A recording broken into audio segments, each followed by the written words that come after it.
Hi students, welcome to week 4 of North Shore Learns version 2.0. This is April 27th through May 1st, 2020.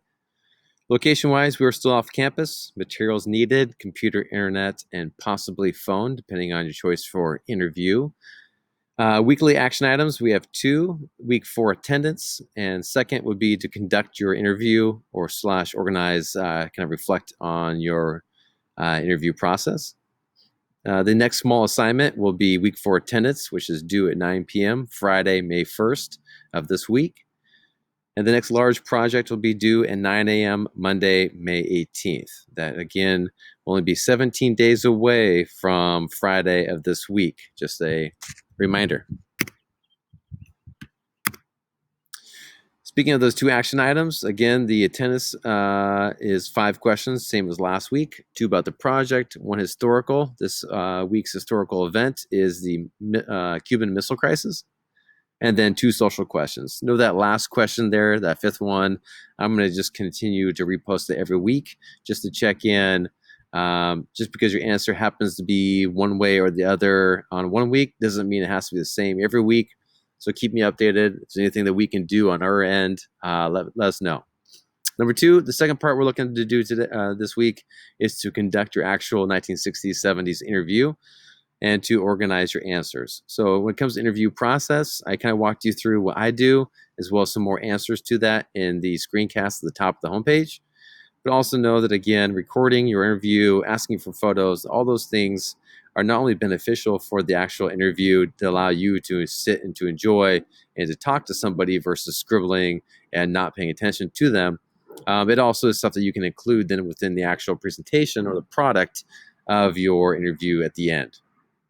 Also, the second part, what again might help when it comes to helping organize up the next step, is once you get done with your interview this week, to organize out or to reflect on the process. What I mean by that is prioritize your answers. What's the best responses you got? It's not always the same response to the same question depending on the person. So again, for your interview, what's the best that you got?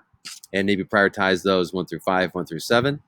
And again, just a reminder, I typically start out an hour interview process with about 20 questions, and I do utilize follow-ups throughout that interview. Next thing I would probably do is those 5 or 7 best responses is to underline or highlight the key words that are utilized by your interviewee. I will then take these words and then incorporate them within my presentation or documentary, depending on what I'm going to make at the end, to make it as close to the to make it feel real or alive from the person that you actually interviewed. And that way I'm not injecting my own analysis or bias consistently throughout the end product. Also, you might want to reflect on your understandings there too. And the reason why is because this interview is not only just about the person you interviewed, but in the era that we're studying, the 60s and 70s, but also your interpretation of it. So again, how did you grow or stretch your mind at the time period through this interview process? What did you learn to also possibly maybe stretch your thinking about the person who you interviewed, and how did that change or manipulate, and how do you see them today? We come back out of here and come up forward. Man, our work this week is amazing, as well as the music. Suggestion, I didn't give an exact song from Tame Impala, so I just gave one of my favorite live experiences or videos I posted on there. So enjoy that. Here we go. 60s and 70s unit has its own tab now. I know, mind blowing. But if we click on this, a couple things. One, some people said they had a hard time finding the student unit packet. Like, you can't get lost no more. It's right here. And there's a photo of what you're looking at, and that should help you out. The other thing I did was here, the second document will take you to some example questions of not only some general ones, but specific to the 60s and 70s, and also a overview of purpose. If it helps you to relay this over to the person you're interviewing, it might help them kind of set the stage of why you're interviewing them. Next, I've also included 4 amazing examples of the interviews that we've done in the years past. Some of these people brought their person into class. Some of these people did not. All these people, though, did do a presentation. Again, documentaries or any other creative idea have never been explored. So if you have other ideas, feel free to reach out to me via email at ckellogg@nsd.org. But I thought I would just show one of them here.